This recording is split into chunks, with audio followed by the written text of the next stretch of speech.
Argentina, without Lionel Messi, no Lautaro Martínez, no Rodrigo De Paul. And yet, they walk into Montevideo and silence Uruguay on their own turf. This was more than just a win. This was a statement. A 1-0 masterclass that showed why Argentina might just be unstoppable. Before the match, skeptics wondered, could Argentina cope without their biggest stars? Could they still dominate without Messi weaving his magic? Without Lautaro's clinical finishing? Without De Paul's relentless energy? Uruguay, under the chaotic genius of Marcelo Bielsa, was ready to press, harass, and break Argentina apart. But what happened? Argentina didn't just survive. They controlled the chaos, absorbed the pressure, and struck with precision. Here's what makes this team so terrifying. They don't just play one way. They morph, adapt, and evolve. When Uruguay came flying out with high-intensity pressing, Argentina stood firm.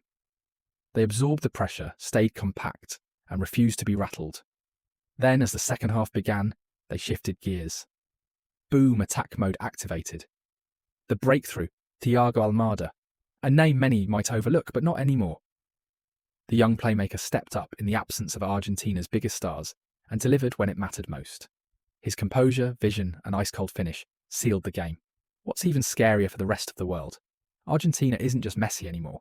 This team is deep, filled with warriors ready to step in and deliver.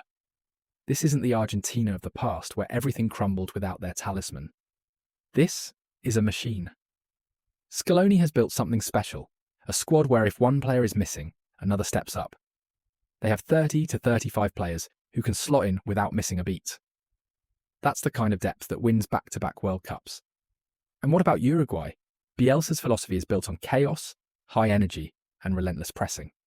But Argentina, they swatted it away like a fly. Uruguay tried to make it a fight, to disrupt, to create madness. But Argentina, they stayed calm, structured, and mature. The difference in class was clear. When Uruguay should have been pushing for a winner in the second half, it was Argentina who looked more likely to score again. And now, the big question. What does this mean for Messi? Because let's be honest, Messi is still the king, the magician, the ultimate game changer. But this Argentina side, they've shown that even if Messi isn't at 100%, they are still elite. This is a team that can win without him, that can grind out results, that can impose themselves on the biggest stage. And that's what makes them even deadlier for the 2026 World Cup. If Messi is fit and firing, this team is nearly unbeatable. If he isn't, they're still a nightmare for any opponent,